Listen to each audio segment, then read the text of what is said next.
I'm also in the second year of the master's program. My name's Patrick. I live in Riverdale, New York. Um, I'm also in my second unit of CPE. And when Rabbi Kalish asked us to speak tonight, I always like to tie things to the Jewish calendar where appropriate. So just thinking about Tu B'Shvat being on the horizon, the often known as the birthday of the trees holiday. Um, and also just thinking about how the tree, as we see in Ellie's profile picture there, it's so beautifully kind of woven into the iconography of JTS.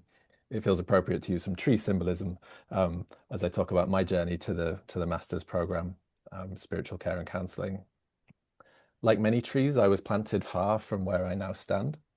I grew up in a largely secular home in the north of England and later moved to London, where I trained in art schools for my BA and MFA in the 2000s. I worked there as an artist, a teacher, and an art technician. Those years taught me how to pay attention, how to sit with ambiguity, and how to listen for what isn't immediately visible, skills I now recognize as early roots of pastoral presence. In the 2010s, I started the process of conversion to Judaism. While, of course, Jewish learning never quite has an end, I completed the formal process of conversion and also moved to New York in 2015.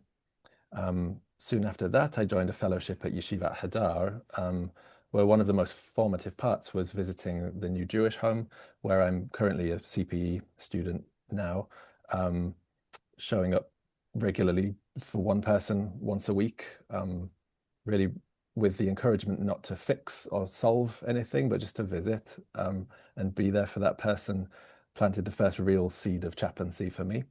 Um, Also, many of the Hadar faculty where I was learning happened to be JTS alumni. So Hadar was really the first place I ever heard about JTS and was soon introduced to Rabbi Michal Springer, who, as Rabbi Kalish mentioned earlier, founded the Center for Pastoral Education there. Um, I wasn't able to join a program at the time, but the seed certainly continued to grow, and I volunteered with other organizations like Derot, which is an elder care organization, while job hunting. Um, Later began working at PJ Library, an organization that sends free Jewish books to children, which also not quite formally chaplaincy. I still found ways to make the work feel like pastoral care. I like as Johanna was describing for herself in her community, I founded a bereavement group for colleagues at the organization and also formed a few different support groups for authors and illustrators experiencing anti-Semitism in the publishing world. To fast forward a little, marriage, two kids, and following the death of my father in 2020, the grief I experienced as a result of my father's death, alongside the new life of my young kids, really clarified for me this desire to accompany others through illness, loss, and uncertainty with a greater depth and skill. That really brought me to JTS with the announcement of this program in 2024. And I certainly found that need, that desire to accompany others satisfied greatly by the program. Just to think about a few highlights of the MA, it's really been the faculty. Every class is taught by teachers with distinct wisdom and presence. I've been especially grateful for how the program has welcomed my creative background, whether through art interpretation, creative writing, exhibition visits, or embodied practices, mindfulness practices.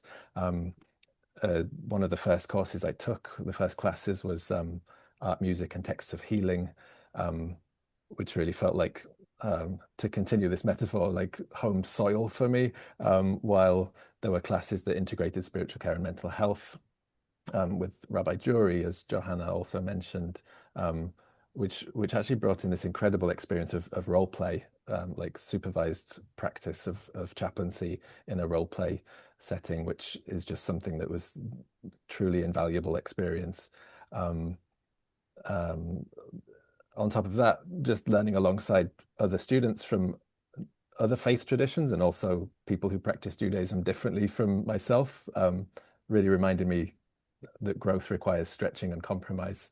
Um, in terms of where I'd like to go next, I would like to work as a chaplain. I'm happy to share that I was accepted to join New York Presbyterian Hospital's chaplain residency this year, so I'll be going there following graduation, and I hope to continue creative and artistic interventions in spiritual care, um, especially at times when words alone are not enough. Just to end, Subhashvat teaches us that trees are not judged only by what they produce now, but by their capacity for future growth.